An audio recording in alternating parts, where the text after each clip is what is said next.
Welcome to the Queen's Table podcast. I'm your host, Marissa J, and today we are going to finally talk about Dr. Umar Johnson. Now, if you remember a while back, several episodes, I think this is maybe about last year, I tried to do an episode on Dr. Umar Johnson, and that entire episode, I don't know what the hell happened. I think it was either the first or the second time that Anchor deleted the entire show.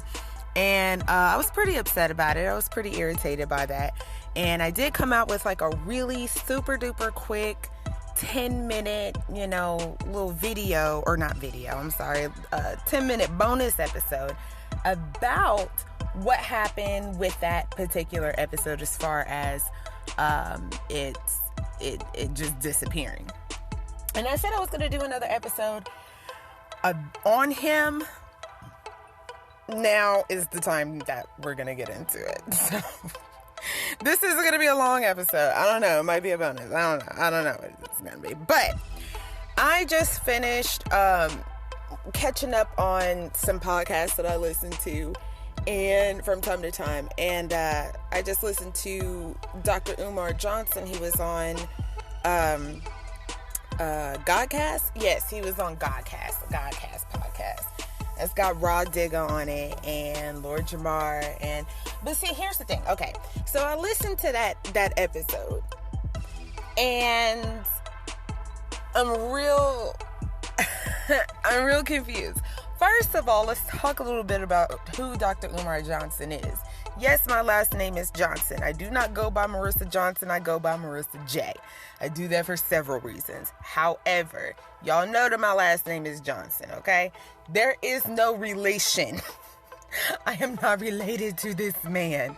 I'm not related to this man. So please don't come for me asking when your uncle gonna open up the school. Listen, that's not my uncle. I don't know him. I do not know this man, okay?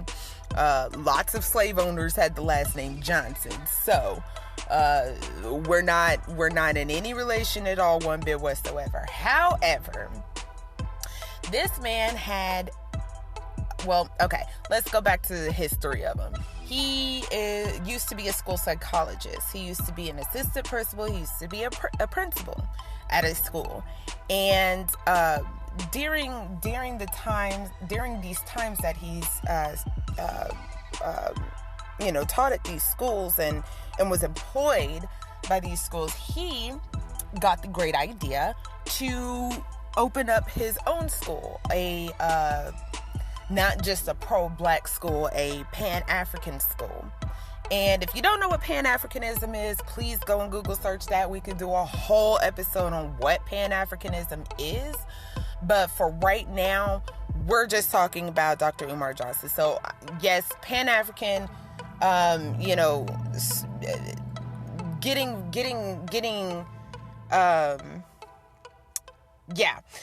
that school together is an issue.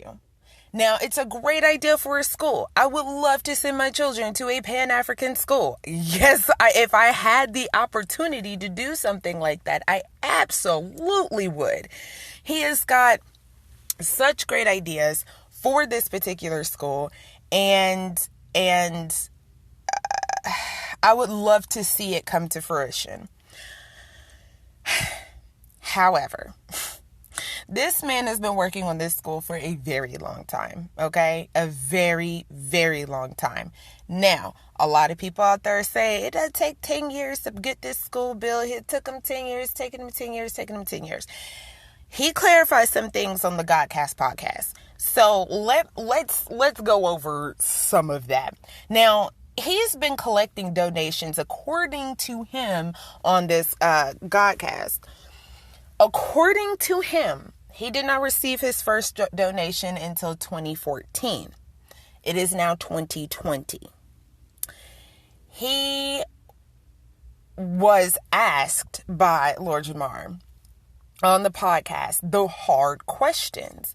He was asked the hard questions, and it wasn't some fluff piece, He didn't come right out the gate like, yo, where the money at?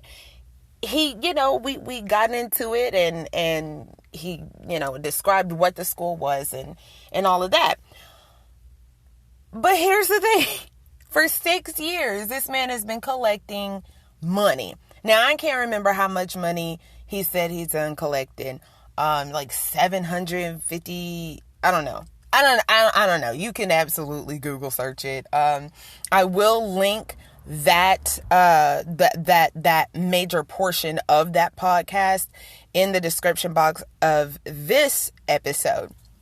So definitely go and check it out so you can see what I'm talking about here, because that episode just left a horrible, horrible taste in my mouth. It was bad. It was a very bad interview, not on the Godcast hosts side of it.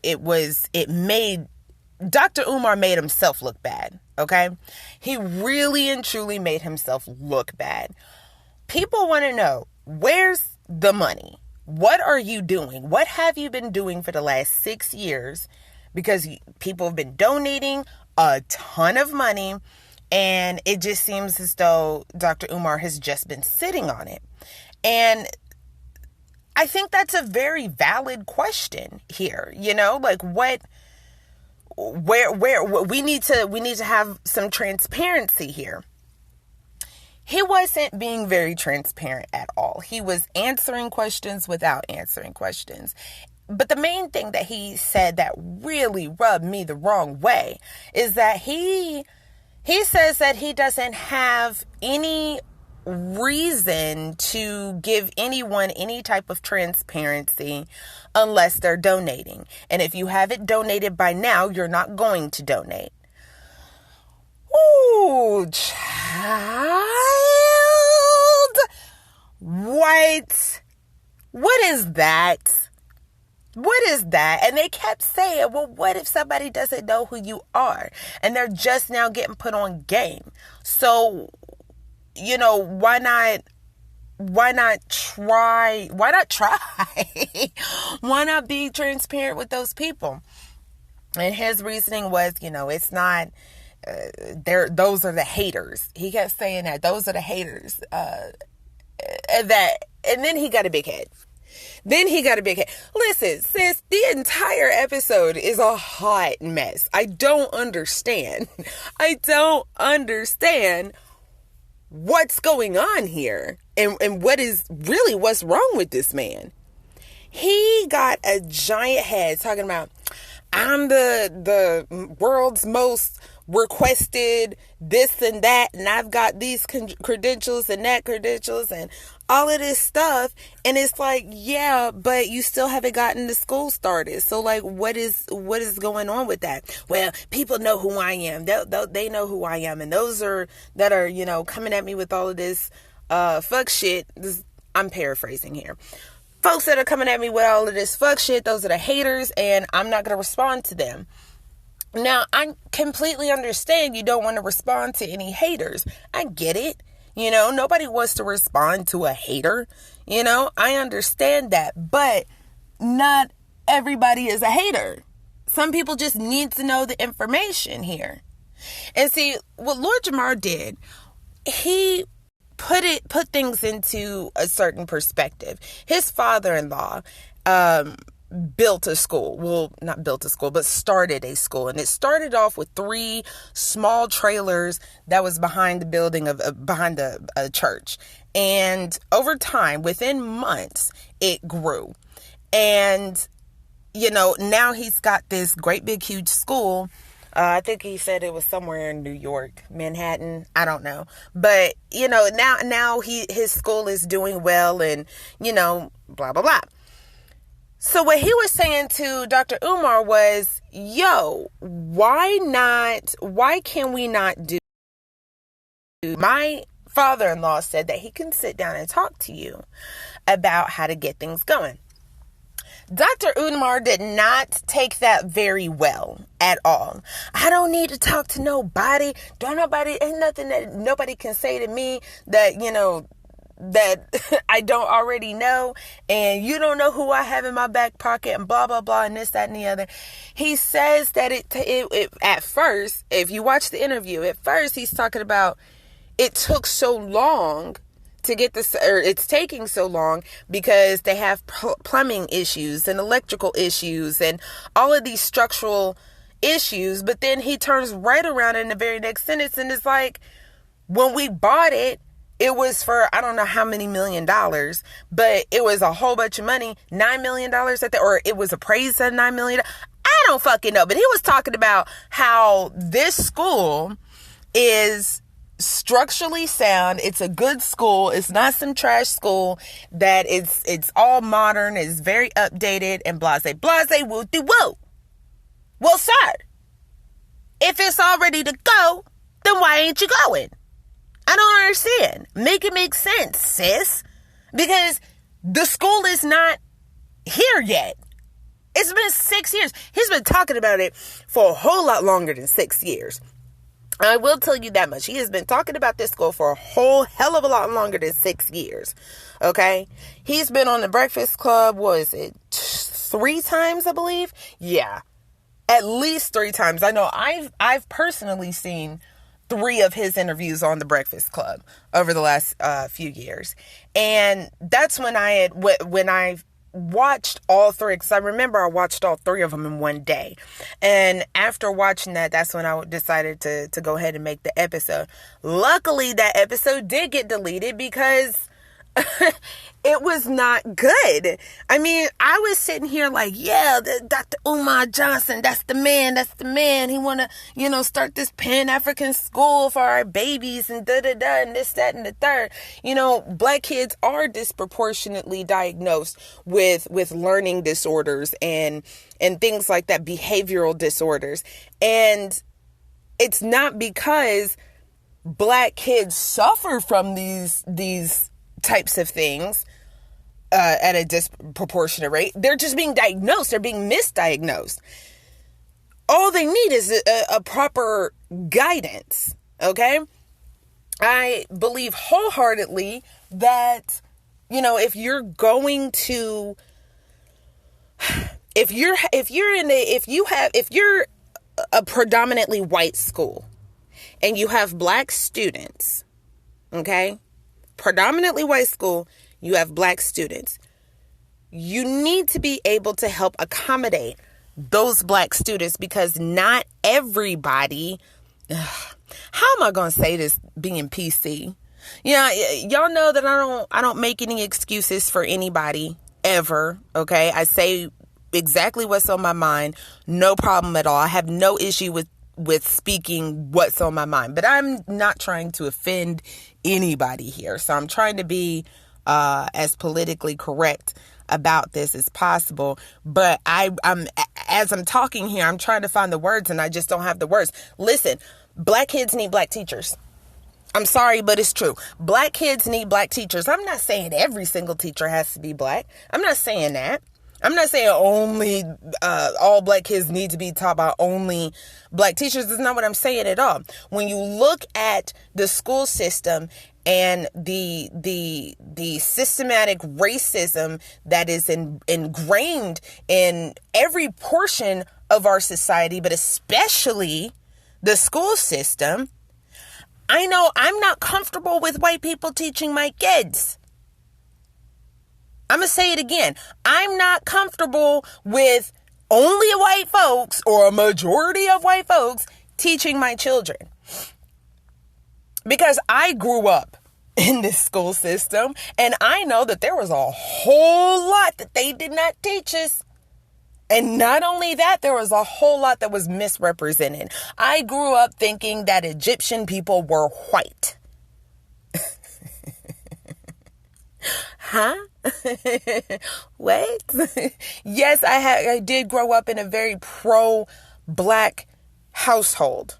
Okay? Yes, I absolutely grew up in a very pro-Black household.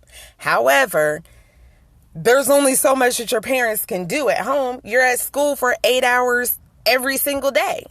So there's only so much that they can control. And I never question,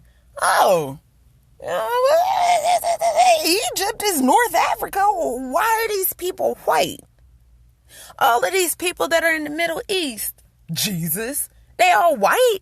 I never questioned that because that is what we were taught. So no, I'm not comfortable with my children being taught by an all white staff. I'm not. Okay? It's the same thing when white folks adopt black kids without doing any type of research on where these kids come from, how to raise a black child and how to properly raise a black child to love themselves. If you're surrounded by a particular group of people that are nothing like you, okay, you're going to grow up with a complex. My ex, he's biracial, and he grew up with the complex. His mother, oh God, his mother did a number on him. His mother did an absolute number on him. And it wasn't anything that I wasn't even aware of how bad it was until after we had already started popping out babies. If I had known that from Jump Street, I would have dipped the fuck out long ago. I don't want my kids being raised by people that don't even know how to love themselves. If you can't love yourself, how the hell are you going to be able to love anybody else? If you can't love yourself, how is it that you're going to be able to love your brown children? I'll wait. I'll wait.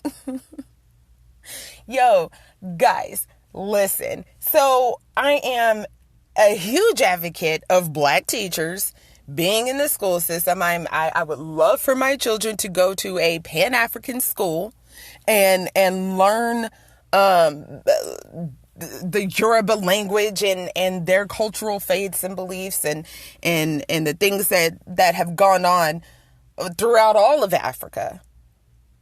I would love that. But here's the thing.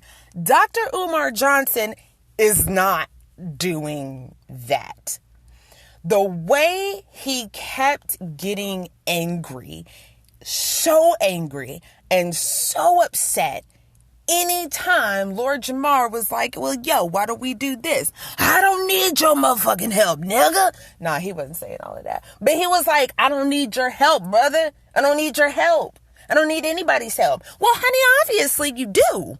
Because it's been 6 years. According to him, if we're going based off of what he says, honey, by your own admission, it has been 6 years. Where the school at? Where the school at, sir? Listen, I don't know what the answer could possibly be. You know, I don't know exactly what is going on with Dr. Umar Johnson, but it's sketchy at best. It is incredibly sketchy at best. And if you are one of Dr. Umar Johnson's donors, you might need to step back and take a long, hard look at what it is you're donating to. His donors get... the only thing that his donors get is what he says is transparency and a WhatsApp account. They all do their communications through WhatsApp. WhatsApp? Are you cereal right now? Like Rice Krispies and Trix. Are you for real? Houseway? That's it? That's all you give people? They sitting up here giving you their hard-earned money and you gonna give them a WhatsApp account. Talking about, we're gonna get this school up and running as soon as possible. Talking about how he got his HVAC person on standby right now and already got, you know, all the people that he needs to have to get this school up and running. I'm sorry, these 2 schools up and running. Apparently, it is 2 schools. It's the Marcus Garvey Frederick Douglass Academy, and this one's for boys, and it's 2 buildings. And then the other school is also 2 buildings, and that's for the girls, the females, and I believe it's named after Marcus Garvey and Frederick Douglass's wives. let me be very, very clear. Frederick Douglass's first wife, okay? Because in case you guys didn't know, Frederick Douglass got remarried after his first wife passed away. He did have all of his kids by his first wife, but he married a white woman. I don't know if y'all knew that or not, but Frederick Douglass absolutely. Now, the Frederick Douglass, his name being on this school is because claims to be a descendant of Frederick Douglass's, okay? And when asked about his white wife, Dr. Umar Johnson was like, yeah, that was a mistake. That was a mistake that he made. And I'm like, oh, okay. Okay. All right then, sir. Okay, whatever, you know. I mean, it's not like he was kin to the white woman or anything like that, but I don't know. I mean, like, who are you to say that what Frederick Douglass did was wrong? That's Frederick fucking Douglass, man. Come on, man. If he want to marry a white woman, let him marry a white woman. Shit. What's wrong with you? He made a mistake. Okay. Well, sir, I think you made a mistake by telling people that you was going to open up this motherfucking school. Because I don't see the school. No one sees the school. There isn't even a time frame as to when this school or when these schools are going to be open. There's not even a time frame. And he's still like, I can't even tell you. I think it was 3 times that in the middle of the conversation, like they barely even touched on donations. In the middle of the conversation, Dr. Umar Johnson advertised these donation platforms for this school. In the middle of Lord Jamar sitting up here saying, but nigga, you are not being transparent with these people. In the middle of saying that, Dr. Umar Johnson's like, well, you can donate here and you can donate there and you can donate every motherfucking where. He said, my phone number is publicly listed. Who does that? Number one, who does that? Number 2, listen, guys, I have so many questions. Number 2, I highly doubt that that's your personal phone number, okay? I highly doubt that that is your personal phone number, okay? I am not famous, not by any stretch of the imagination. Yeah, a couple people know me. I got a little clout here and there, but I'm not famous. Don't nobody know who the fuck Marissa J is. Okay? But would I ever put my phone number public? Make my phone number public? No! Hell no. I'll tell you this much. I'll go so far as to say this. I was dating a guy. And for the first 3 weeks of the relationship, not the courtship, the relationship, this nigga did not have my phone number. I don't be giving him my phone number all willy-nilly like that. The fuck? That's not his phone number, guys. There's nothing that you can do or say to convince me that this is this man's real life phone number. If I call this motherfucking phone number, okay, and he answered the phone, I would be shocked. I would be incredibly shocked if this man answered the motherfucking phone like that. Yo, my God. It was such a headache to sit up here and watch and listen to it. Sitting up here listening to 2 grown ass brothers sitting up here yelling at each other. And I'm putting a little bit of the blame on Lord Jamar, because you can have a conversation with someone without yelling and talking over them, which is what Dr. Umar was doing. He was absolutely yelling and talking over him and screaming and shouting and just incredibly angry.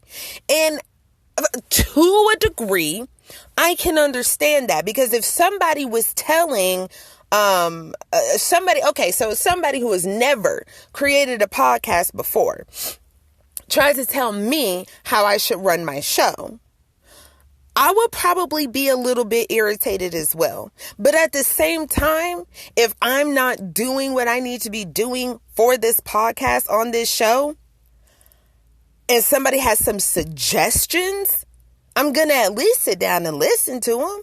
And especially if somebody's been podcasting a hell of a lot longer than me, like Lord Jamar's father-in-law. This nigga been doing this shit since 2000. It's been 20 years that this man has Lord Jamar's father-in-law has been running his school or working on running the school. But 20 years in the making, this man got a whole ass school started. And it's popping.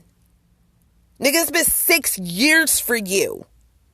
Dr. Umar Johnson, it has been 6 years, sir. Where's school at? Why isn't there a single child in this motherfucking school? Why? Why isn't all the HVAC work and all of that stuff that you say, because the way that he was explaining it was like this. He bought the building, and I don't know what the wait was for. I mean, like, why would you buy a building if you're not ready to move in? Why would you buy a home if you're not ready to move into that home? And especially if it's so state of the art like you said it is. So I don't know what the problem was, but he's talking about there's upkeep and all of this, that, and the third. He doesn't want to take any loans from any banks. He doesn't want to take any white money, and that's fine. Fine for your Pan-African school. You don't want to take anybody money like that. That's okay. Okay, I get that. I understand that. I don't necessarily condone it, but I understand it. But these schools sat empty for a very long time, long enough for Dr. Umar Johnson to complain about how he had to maintain the upkeep on it, like mowing the grass and security and all of that stuff, because apparently at some point in time somebody came and vandalized the place and stole a bunch of metal and stripped the stuff down. Well, sir, if you weren't planning on putting bodies into that school, then you should have spent somebody's money on some goddamn security for the school, so shit like that wouldn't happen. I don't understand any of it. I don't get it. I am so lost and I am so incredibly confused. Yes, that there are some black schools out there. Lord Jamar's father-in-law, it's not a Pan-African school, but there are a ton of black kids there. He lets the kids pray to whatever God that they pray to. He lets whoever come in. You know what I'm saying? I mean, like, from what I understand, I haven't looked it up. Okay, you're more than welcome to go and Google search it. I have not looked it up, but from what I understand, it's a melting pot of kids, but predominantly black. And this guy, he got the school up and running by receiving old textbooks from other public schools and old desks and chairs and things like that. School stuff, school supply stuff. You know what I'm saying? He took the time to do this. So I don't know, you guys. I don't know. I'm really irritated right now. I'm very upset because I had high hopes for this man. And I've had several conversations with people that have been like, oh, Dr. Umar, he's a scan artist and, all of this, that, and the third. He's, blase, woo, and all of that. I was defending him. I would try to give him the benefit of the doubt. Like, like, man, y'all ain't never built no school like this before, y'all. You know what I'm saying? Like, y'all ain't never done no shit like it. You don't know how long it take. Yeah, well, I am no longer on the Dr. Umar Johnson coattail train, okay? I'm not riding this nigga coattail no more. No more. You sitting up here telling people that unless you're a donor, you don't have the right to know the answers to any of these questions. Verbatim, what he said was, you're not a donor. You're not going to get the answers to these questions. Huh?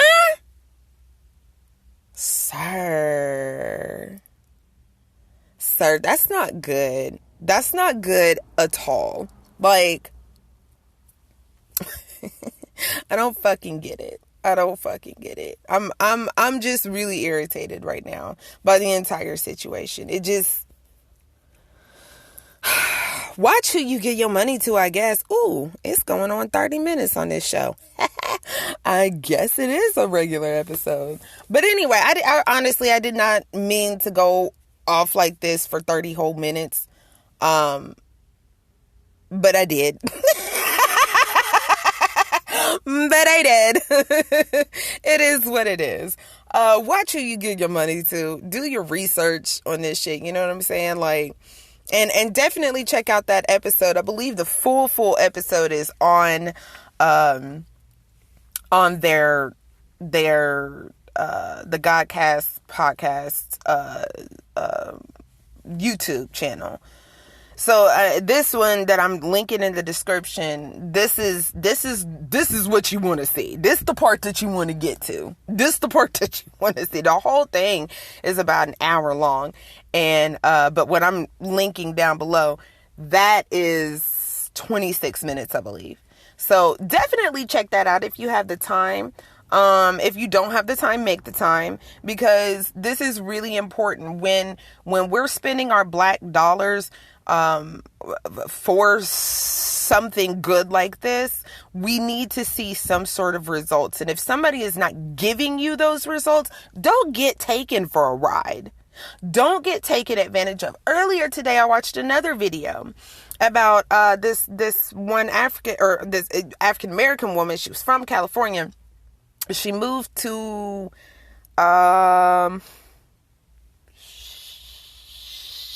shit. I can't remember where she moved to. I know she started out in Nairobi, but she moved to Africa. Okay, but Africa is a continent. It's not just a country, guys. There's plenty of countries there. So I can't remember exactly which country she went to, but she bounced around from here and there and stuff. But I was watching this video about why she moved back to America. Okay. And there were extenuating circumstances, and one of the main reasons why is because she went there with $1,500, and that's it. And I'm sitting here like, yo, I can't even move down the street with $1,500. How the fuck did you move to an entire continent with $1,500 in your pocket? You know what I'm saying? But anyway, when black folks are moving to Africa with $1,500 in their pocket to get away from the systemic racism that is here, that is when you know we have a problem. When is that going to get fixed? Anyway, so I'm watching this woman who is explaining why she moved back to the United States. Okay? And one of the issues that she ran into over in Africa is that she said, you know, you've got to vet people. She said that she was so incredibly nice and trusting of everyone that she got taken for a ride. You know, just because somebody's black doesn't mean that you can trust them completely. You know what I'm saying? I know we like to think that way. I know that in a perfect world, yeah, sure, you can trust everybody. But this isn't a perfect world, and there are scam artists everywhere. You know what I'm saying? And she got scammed. She got scammed out of some businesses. She got scammed out of a lot of shit. She got robbed. Her whole house got robbed, guys. Because she was so trusting because of the places she was living in, because everybody looked like her. Not all skin folk, kinfolk, guys. Just remember that. All right, that's all my time for today. Fuck 2020.